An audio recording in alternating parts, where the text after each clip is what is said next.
6 months before the wedding, my best friend of 22 years called me and told me my wife was no longer invited. Not there's a seating issue. He said, word for word, there's just no longer space for her. Space. Like she was luggage he decided not to check. I sat in my car in my own driveway for 10 minutes after that call, just staring at the garage door, trying to figure out how a friendship that survived 2 decades collapsed in a 4-minute phone call. By the end of this story, you'll understand exactly why the internet didn't just take my side. They told me to do something so quietly savage, I didn't see it coming myself. Let's go back to the beginning. James and I met when we were 7.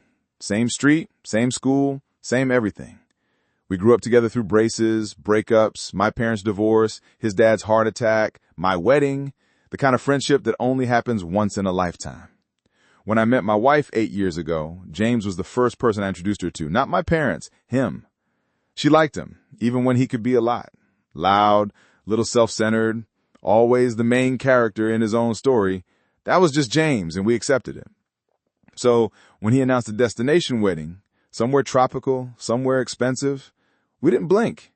My wife wasn't a plus one. She'd known him almost as long as I had. She had her own relationship with him, her own seat at the table for years. But a wedding a year out on another continent takes real planning, real money, and trust that the invitation you were given is the one you'll actually get. That trust is exactly what he broke. The invitations went out 14 months early, both our names printed side by side. We confirmed the moment the RSVP arrived.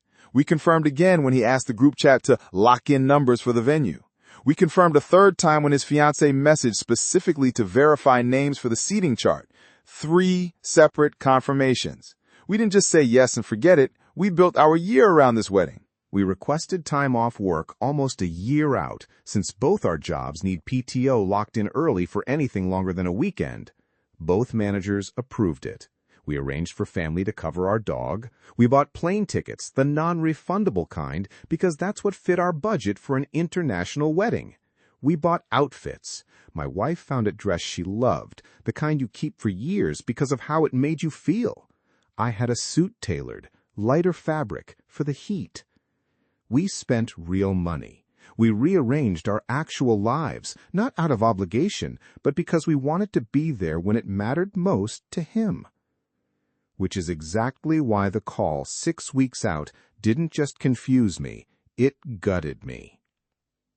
It was a Tuesday night. I was making dinner when James called. We usually text, so I figured it was flight coordination, maybe a bachelor party detail. Instead, he opened with, "Hey man, I need to talk to you about the guest list." My stomach dropped before he even finished.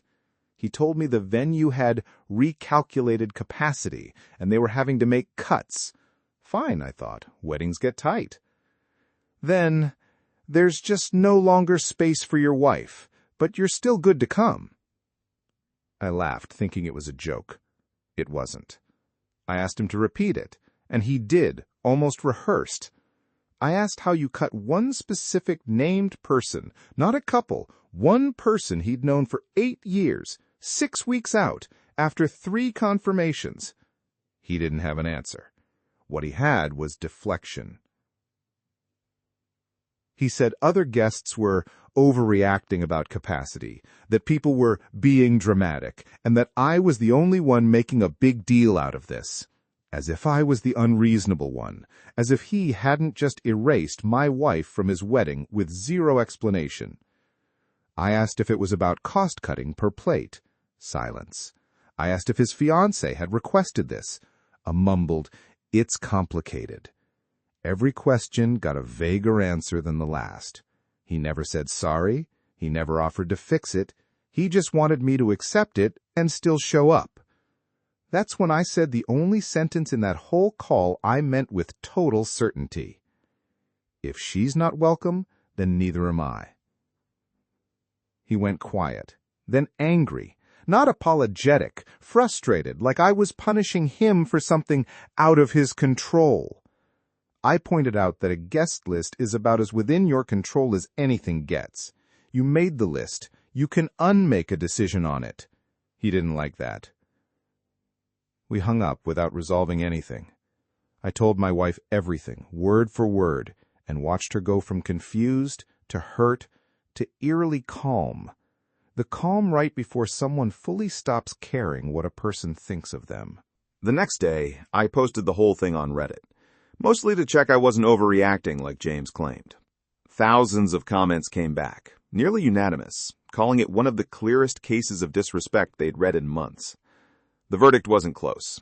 He tried to keep the best man and erase the wife in the same breath, and that doesn't fly. But one comment, sitting at the top with over 2,000 upvotes, changed how I saw the whole situation. It didn't tell me to fight for the invitation back or demand an apology. It said something colder and simpler. You have the time off, you have the plane tickets, book accommodation, have a fun holiday together, and don't bother with the wedding. Read that again. We'd already paid for flights, we'd already cleared the time off work. The only thing missing was the wedding itself, the one thing James had already taken off the table. So why hand back the trip too? A follow-up comment went further, and it's the one that made my wife laugh for the first time in days. Send a wedding card thanking him for the holiday destination suggestion. Tell him you're having a great time with your wife. That's exactly what we did. We flew out on schedule, stayed near the coast, 20 minutes from the venue we were no longer welcome at, and had one of the best weeks we've had in years. No obligations, no forced small talk, just the two of us on a trip he'd unintentionally paid the emotional deposit for. On the day of the ceremony, we sent a card. Polite, warm on the surface, thanking him for the destination inspiration, with just enough underneath it that he'd understand exactly what we meant. What I can't get past isn't even the disinvitation. Venues do have real limits. Plans do change. It's that James never once took responsibility. He blamed other guests. He blamed vague circumstances. He made me the villain for refusing to celebrate a marriage that had no room for my own. 22 years of friendship, and when it mattered, he chose his own comfort over telling me the truth. We haven't spoken since the wedding. No calls, no messages. I don't know if that friendship is over for good or just paused indefinitely. So tell me, if your best friend of 20 years uninvited your spouse 6 weeks before their wedding, what would you have done? Shown up anyway? Fought for the invitation back? Or taken the holiday and left the wedding empty?